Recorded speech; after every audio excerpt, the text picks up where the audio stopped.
Hi guys, Forgotten Wolf here, and this is F1 in 2019, but qualifying decides the championship. So without further ado, please like, share, and subscribe, and let's begin. So I'm going to go a bit of the rules first. I decided to replace the fastest lap since it would always go to the winner, obviously, with an award for the actual winner of the race for 1 point. Qualifying decides the championship, so whatever position you got in the actual qualifying means you get a certain amount of points. Like first place gets 25 points, second place 18, third place 15, fourth place 12 points, fifth place 10 points, etc. I'll start off with the first four races. In Australia, Bottas would have pole, but instead it would be Lewis Hamilton who wins, with Bottas getting the extra point. Poor Valtteri Bottas, he can't have anything. In Bahrain, Charles Leclerc would deservedly get his first win of his career, which was really sad in real life to see him dominate the whole race until the very end where he had engine troubles, but Hamilton would get the extra point. In China, it would be Bottas who won this race and won his first race since 2017. Yeah, that was a long time. Hamilton once again gets the extra point. In Baku, we would see our first sweep of the weekend. Won the actual race, wins the new race, and gets the extra point, being Valtteri Bottas, not Hamilton, surprisingly enough.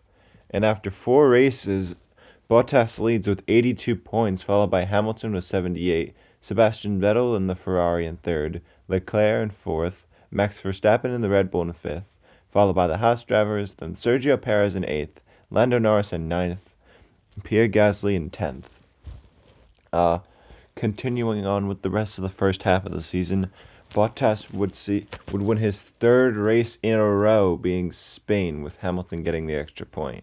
So far, Bottas is kicking Hamilton's butt in this first part of the season, but not for long, as in Monaco we would see our second sweep, being Lewis Hamilton completely sweeping the weekend. Won the race, won the actual race, and gets the extra point. In Canada, it would be Vettel deservedly taking his first win of the season. In real life, he was robbed of this thanks to a BS time penalty, but he does get the win this time, and Hamilton gets the extra point. In France, it would be Hamilton sweeping the weekend for the second time, and yeah, that was a very boring race, so now we get to move on to an actually good race in Austria. Max Verstappen would take pole, as he won the race in real life, but since qualifying is the championship, it would be Charles Leclerc who wins, with Max Verstappen taking the extra point. On to Silverstone, where Bottas would win for the first time since Spain. Yeah, Bottas has lost the lead by this point. He would win in Hamilton's home race, which would upset the Hamilton fans to an extent, and Hamilton gets the extra point. Moving on to Germany, a great race is robbed with another Hamilton win, with Verstappen getting the extra point. Luckily for Max, he would get his first win of the season in Hungary. Sorry for the pause there, with Hamilton getting the extra point. The driver standings at the summer break are as follows. Hamilton leads with 246 points, Bottas in second, Verstappen jumps up to third ahead of the two Ferraris, Vettel and Leclerc. Gasly in the Red Bull is up to sixth place, although following this he's still going to get sacked and replaced by Albon, and Gasly moves to Toro Rosso. Lando Norris is up to seventh, with Kevin Magnussen in eighth. Daniel Ricciardo, fresh off his move to Renault, climbing up into the top 10 with ninth place. Seems like he's already regretting that, but he did probably regret that in real life. Roman Grosjean moves into 10th place. Good for him. Now for the constructor standings, where Mercedes predictably lead, Ferrari in second, Red Bull in third. You're going to notice that's a trend here. McLaren are in fourth, Haas in fifth, Renault in sixth, Alfa Romeo in seventh, Toro Rosso in eighth, Racing Point in ninth, and Williams are in 10th with 0 points. That's very sad. Now we get to move on to the second half of the season, and it's a Ferrari takeover, with Leclerc sweeping Belgium and Italy. And in Singapore, Leclerc wins for the third race in a row, starting to mount a title challenge, while Sebastian Vettel gets the extra point in Singapore. Leclerc would win again in Russia, this time with Hamilton getting the extra point. And in Japan, Leclerc would start way down the order, but his teammate Vettel would win the second race of the season, and this would ultimately be the final win of his career. Leclerc would win again for what is this, like the fifth? That is, I'm trying to think out loud here. That is the fifth win in 6 races for Leclerc. That's unbelievable. Leclerc wins in Mexico, setting the stage for a potential title challenge from Leclerc. While Mercedes, I think it's Hamilton, gets the extra point.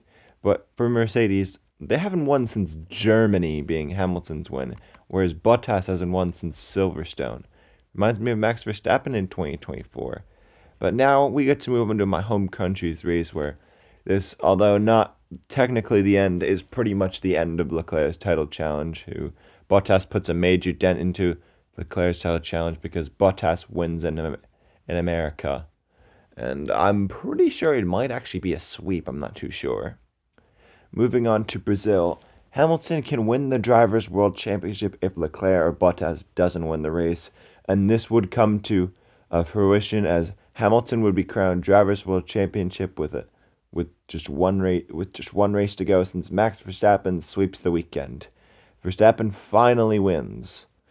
It's been a long time coming for him, but I'm glad he does win. Abu Dhabi, it would be Lewis Hamilton's first win since Germany. That feels so long ago. And Hamilton sweeps the weekend.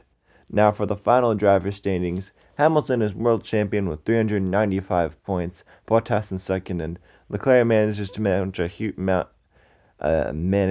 comeback, but it only amounts to third place, 26 points behind Bottas. It's a shame. Leclerc probably could have been champion if he had a better first half of the season. While Vettel is in kind of no man's land in fourth, Max Verstappen is in fifth, followed by Gasly, then Sainz, then Norris, then Ricciardo, then Albon, who's able to climb up to 10th place. Kevin Magnussen is in 11th, with Hülkenberg 12th, Grosjean 13th, and Kimi Räikkönen in 14th, followed by Perez, then Kvyat, then Giovinazzi, Stroll in 18th, Russell in 19th, and Kubica in last. The two Williams drivers failed to score points. That's really sad. Stroll did score like barely any points. In the Constructors' standings, Mercedes win again. They win the Constructors' Championship. Ferrari in second, Red Bull in third. Then a 200-plus point gap to McLaren in fourth. Renault beat Haas to fifth, followed by, of course, Haas in sixth. Alfa Romeo in seventh, with Toro Rosso in eighth place. And then in ninth place, it's Racing Point, and Williams failing to score in being in last. And that is it for this video. And if you like this video, I might do a part 2 or part 3 on this one, and on other seasons like 2010, 2024. If you like this video, please like, share, and subscribe. And at 100 subscribers, I'll do a 1-hour video in the FNAF Timeline. And at 50k views, I'll do a video on the life of Ned Stark. And at 500 likes, I'll do a video on Greyjoy's Rebellion. But until next time, bye!